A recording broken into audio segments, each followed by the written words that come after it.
Good morning. Pray that you're having a good day so far today. And as we start this day, I pray that we will stay focused on God.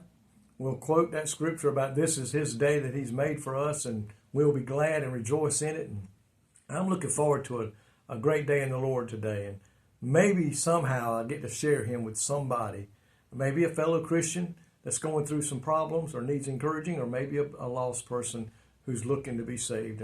And I pray today that that's your heart's desire. I want to talk to you today from Proverbs chapter 4, verse 14 and 15. Verse 14 and 15. And I want you to listen to these words. It said, "Do not enter the path of the wicked, and do not walk in the way of evil. Avoid it. Do not travel on it. Turn away from it and pass on." Some strong words there, but some great words of direction in which way we need to go. A journey of any great length begins with what? The first step. You know, it don't matter if it's a 2-mile journey or a cross America journey. That first part of the journey starts with step number 1. And then after that, we pay attention to as we go on a trip or whatever we're on. Maybe you're hiking through the woods or somewhere up in the mountains. The talk about our life it is compared to a journey. It's compared to being a race. It's compared to being a ship on the ocean. But today we're going to look at the path that our life is going. It's like we're walking down a road. Here in this verse, both in 14 and 15, it says, "Do not enter the path of the wicked." Verse 15, it says, "Avoid it. Stay away from it. Don't go that direction." And we need to listen to that. The Bible says there are 2 paths in the way our life is going. One is the wide path that the world is on, the sinners are on. And the Bible talks about it being a wide path. And it says, "Many there be that go on it." And we know it's talking about the road to hell. But then there's another road it mentions, a pathway. And it talks about being the straight and narrow. And few there be that find it. And that's because that's the road that's going to heaven. And the Bible says there's only 2. But verse 15 very simply tells us to avoid. Do not travel on it. Turn away from that road that the world is on. Because, my friend, that road, at the end of that road, there's death, eternal separation from God.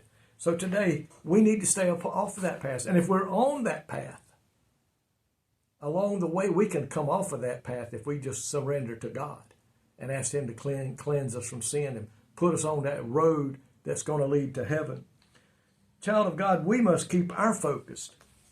Those of us that are saved today, we need to stay focused on the road that we're on. We need to take our eyes and just look straight ahead. Don't look to the right or the left, but just keep looking straight ahead and headed toward heaven. Because you know what will happen if we begin to look to the right or to the left? You can't drive a straight road when you're looking right or left. You can't drive a straight road when you're looking in your rear view mirror. What's back there is behind us, over with, done with, can't change anything about it. We need to stay focused on getting to heaven and coming off of that, staying off of that path of the sinners. Because you know what? If we were to by somehow get back on that path again, it's going to hinder our relationship with God very seriously. We need to make sure we stay on the narrow path, not on the wide path. The enemy will do his best to get us off of that path. That's the right way to go. He's going to do everything in the world. He's going to dangle stuff in front of our eyes. If you come this way, look how much happier you'll be. You come this way, look what all you can have. Great riches, great fame, and things like that. And he's trying his best to trip us up.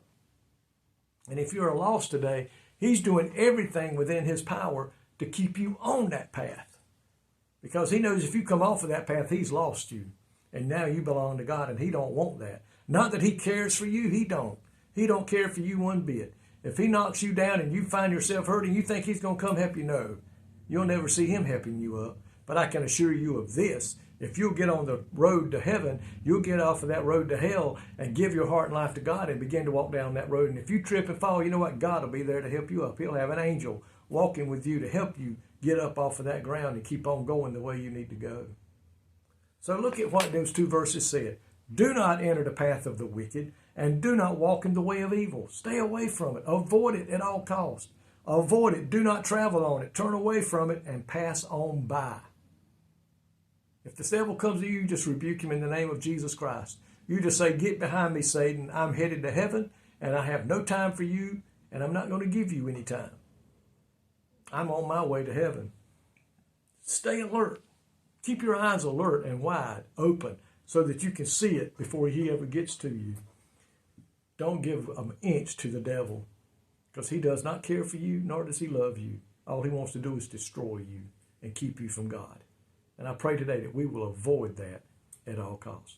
Thank you, Lord, for the day, for your word that you give us, that tells us which way we should go and what we should do and shouldn't do.